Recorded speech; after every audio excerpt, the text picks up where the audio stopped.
स्वागत है आप सभी का नई कहानी में। मालकिन तीर्थ यात्रा पर गई तो अपनी 20 साल की बेटी को मेरे पास छोड़ गई। मैं भी भाग भाग कर उसके सारे काम करता। रात होती तो उसको अपने पास बुला लेता। मालकिन ने भी इजाज़त दे रखी थी। अगली रात हुई तो मुझे कुछ नर्म नर्म सा महसूस हुआ। मैं घबरा कर उठा तो मेरे होश उड़ गए। मालकिन की बेटी उसी रात मालकिन तीर्थ यात्रा पर जा रही थी, इसलिए सुबह से मेरी जान आफत में आई हुई थी। बार बार मुझसे कहती थी, समीर मेरा पूरा घर तेरे हवाले है, जितना भरोसा मैं तुझ पर कर सकती हूँ घर के किसी और नौकर पर मुझे नहीं है। मेरा नाम समीर है।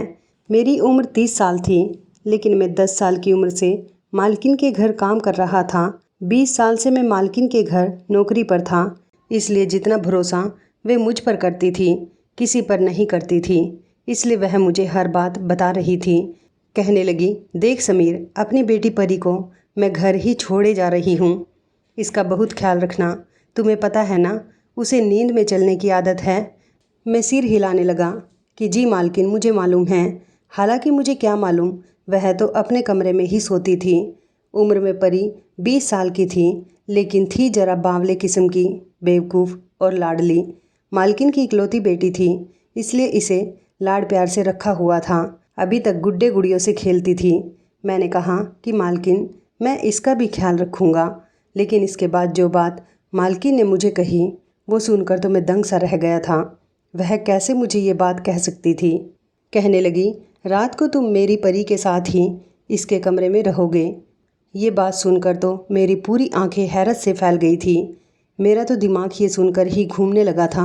मैंने कहा, मालकिन, मैं कैसे छोटी बीवी के कमरे में सो सकता हूँ? आप सोचकर तो बात करें, ये तो बिल्कुल गैर मुनासिब सी बात है। मगर वे कहने लगी, समीर, मुझे कुछ नहीं सुनना है। मैंने जो कह दिया बस कह दिया। तुम परी के कमरे में ही रहोगे और वहाँ सोओगे। मुझे मालकिन की ये बात किसी भी तौर पर सही नहीं लग रही थी, लेकिन फ़िलहाल मैं उन्हें बार बार इनकार नहीं कर सकता था। लेकिन मैं दिल में ये पक्का इरादा कर चुका था कि मैं परी के कमरे में कभी नहीं सोऊंगा। मेरी मालकिन एक विधवा औरत थी, लेकिन थी बहुत अमीर। मालिक की बहुत सारी ज़मीन थी, जहाँ से उन्हें खूब पैसा आता था। घर उनका बेहतरीन चल रहा था और एक ही बेटी थी, जिसे उन्होंने लाडों से पाला था। जब मैं मालकिन के घर में काम करने के लिए आया था, तो उस वक्त मालिक जिंदा थे। उन्होंने तो मालकिन को फूलों से हल्का रखा था। बहुत प्यार करते थे वो मालकिन से, मोहब्बत से शादी की हुई थी दोनों ने। दोनों ही एक साथ बहुत खुश थे। परी की पैदाइश से चंद महीने पहले मालिक का कार हादसे में देहांत हो गया।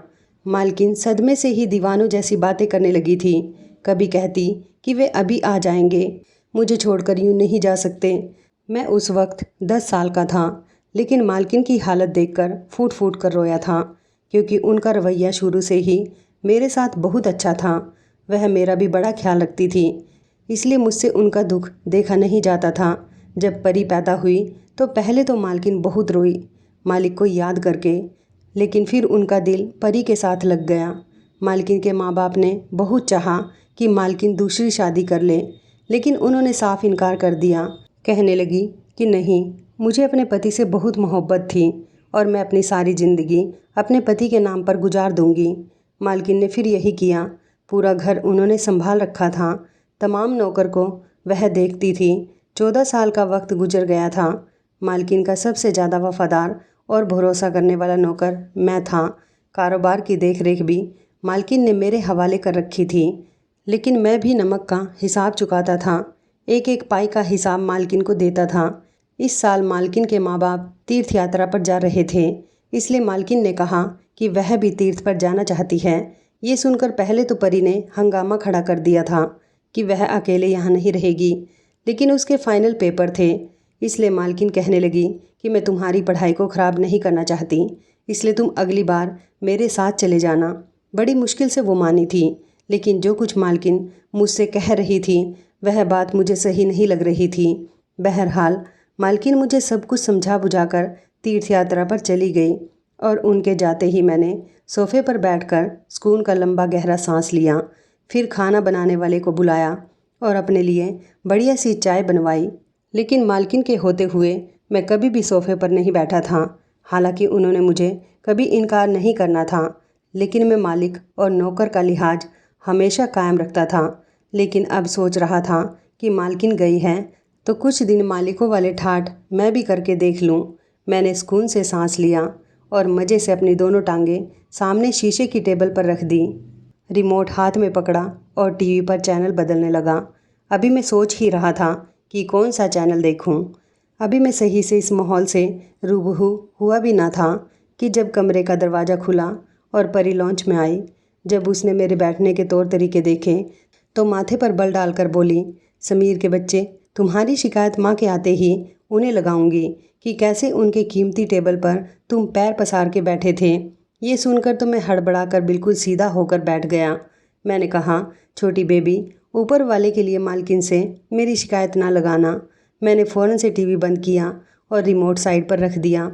परी माथे पर गुस्सा चढ़ाए हुए आराम से आकर सोफ़े पर बैठ गई और रिमोट भी अपने हाथ में पकड़ लिया। कहने लगी, माँ घर पर नहीं है, इसका मतलब ये ना समझना कि तुम लोगों को मैं सर पर चढ़ाऊँगी। जब तक वह घर पर नहीं है, इस घर की मालकिन मैं हूँ, इसलिए जो मैं कहूँ तुम लोग वही करोगे। मैंने सीने पर हाथ रखा और सिर झुकाया। जी जी, क्यों नहीं छोटी मालकिन, जैसा आपका हुक्म। अंदर से मेरा जी तो जल कर रह गया था। मेरी कभी भी मालकिन की बेटी से 1 मिनट भी नहीं बनती थी। हर वक्त बचकानी हरकतें करती रहती थी और मैं इसकी हरकतों से परेशान हो जाता था।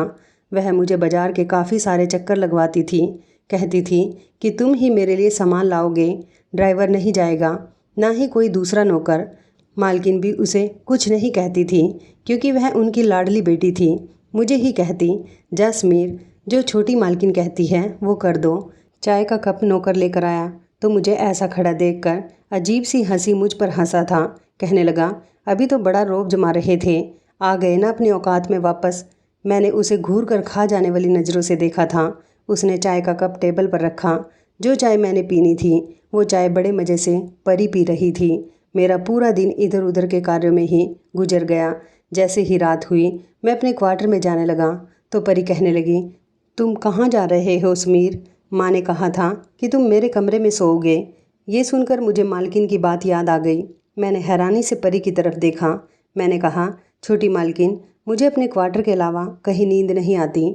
घर में और नौकरानी भी मौजूद है, आप उसे अपने साथ सुला लें। कहने लगी, माँ ने कहा था कि तुम सोओगे तो मतलब तुम ही सोओगे। चलो शराफत से आओ मेरे कमरे में और कालीन पर जाकर सो जाओ। मैं कमरे में आते सो गया था, लेकिन मुझे बहुत बेचैनी सी शुरू हो गई थी। परी बेड पर जाकर लेट गई थी। उसने लैंप भी बंद कर दिया था। कमरे में इस वक्त खूब अंधेरा था। मेरा दिल बड़ी ज़ोर ज़ोर से धड़क रहा था। भले ही वह 20 साल की थी, लेकिन मैं तो 20 साल का ना था। मुझे किसी की एक बात याद आने लगी जो मैंने कहीं बाहर सुनी थी कि जहाँ एक मर्द और एक औरत हो तो वहाँ तीसरा शैतान होता है। पता नहीं मालकिन ने ऐसा क्यों कहा कि मैं उनकी बेटी के कमरे में अकेला रहूं। उनको चाहिए था कि वे नौकरानी को परी के साथ सुलाती। कमरे में हल्की सी रोशनी थी। एक नज़र मेरी बेड पर लेटी हुई परी पर पड़ी तो उसके चेहरे पर जाकर मेरी नज़र रुक गई। वो सोई हुई बड़ी मासूम सी लग रही थी, बिल्कुल खुलकर सो रही थी। एकदम ही मैंने अपनी नज़र बदली, अपनी आंखें ज़ोर से बंद कर लीं और सोने की कोशिश करने लगा। इससे पहले कि मुझ पर शैतान हावी हो, मैं सो जाऊं। ऊपर वाले का जिक्र करते करते न जाने कब मेरी आंख लगी थी। घड़ी के तेज अलार्म बजने पर मेरी आंख खुली। मैं हड़बड़ा कर उठ बैठा तो देखा कि परी नींद में ही हाथ से अपनी घड़ी का अलार्म बंद कर रही थी। मैंने सामने लगी घड़ी की तरफ देखा तो 7 बज रहे थे।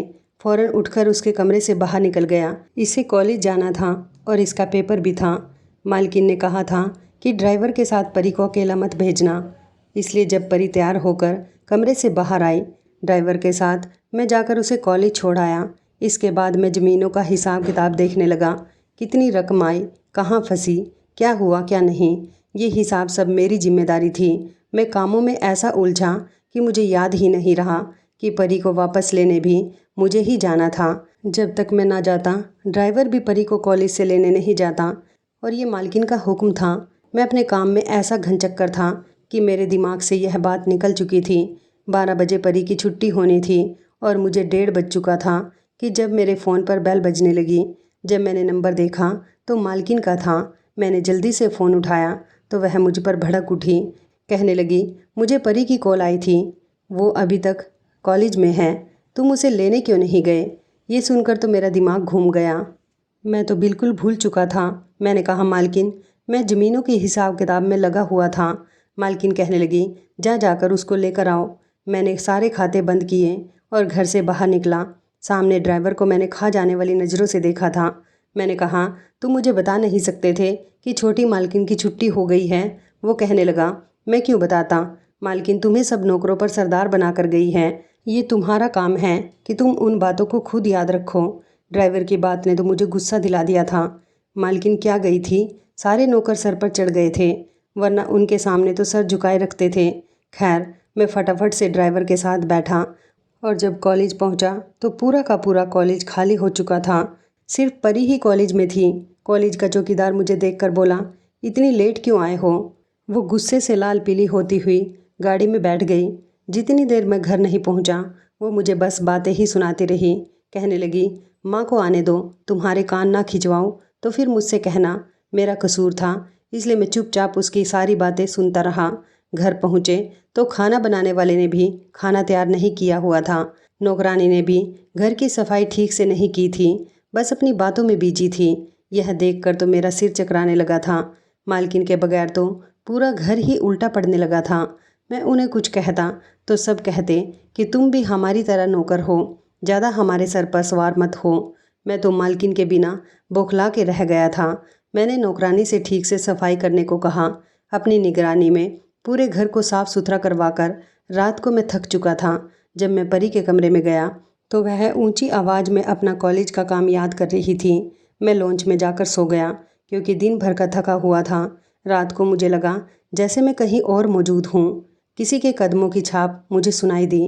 मैंने आंखें खोल कर देखा तो मुझे लगा जैसे कि कोई आदमी परी के कमरे के बाहर खड़ा हो और कमरे की खिड़की से अंदर झांकने की कोशिश कर रहा हो।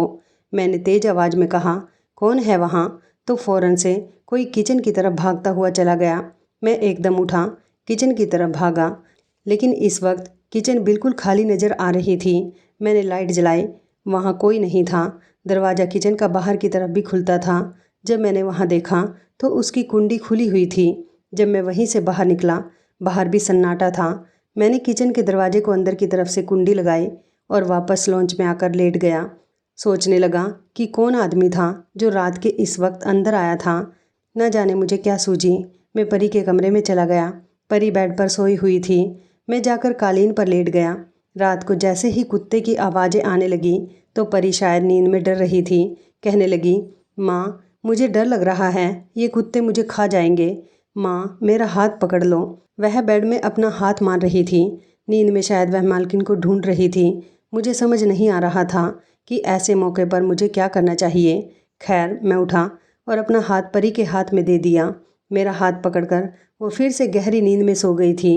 काफ़ी देर में खड़ा इंतज़ार करता रहा कि वो कब गहरी नींद में जाए और मैं अपना हाथ उससे छुड़ाऊं। जब वह गहरी नींद में सो गई तो मैंने धीरे से अपना हाथ उसके हाथ से अलग किया और दोबारा कालीन पर जाकर लेट गया। इसके बाद मैं परी के कमरे में ही सोने लगा था। एक नौकर ने दूध की शीर बनाई तो कहने लगा कि तुम भी पी लो, बड़ी सुकून की नींद आएगी। मैंने भी वो शीर पी ली और रात को परी के कमरे में चला गया। इस रात वाकई मुझे बड़ी गहरी नींद आई थी। मैं जो सोया तो सुबह ही मेरी आँख खुली। जब मैंने देखा तो बेड खाली था। इस वक्त सुबह के 6 बजे थे। उस वक्त तो परी कहीं नहीं जाती थी और वैसे भी आज इतवार का दिन था, छुट्टी थी। मैं कमरे से बाहर आया तो परी वहाँ पर भी कहीं नहीं थी। मैंने उसे पूरे घर में देखा, मुझे परी कहीं नज़र नहीं आई। मेरा दिल तो धक से रह गया था। मैंने तमाम नौकरों को शोर मचा के जगा दिया। सभी उसे ढूंढने लगे, लेकिन वह पूरे घर में कहीं नहीं थी। मेरा तो ये हाल था कि काटो तो खून ना निकले। मेरा रंग पीला पड़ चुका था। मालकिन उसे मेरे भरोसे पर छोड़ कर गई थी। मैं कैसे रात को गहरी नींद सो गया। जब मैंने तमाम नौकरों से बात की तो तब मुझे पता चला कि खाना बनाने वाला बावर्ची भी वहाँ से गायब है। फिर मेरे ख्याल में आने लगा कि कुछ दिन पहले मैंने एक आदमी को परी के कमरे के बाहर देखा था। वो भागता हुआ किचन में गया था। शायद वो बावर्ची ही था।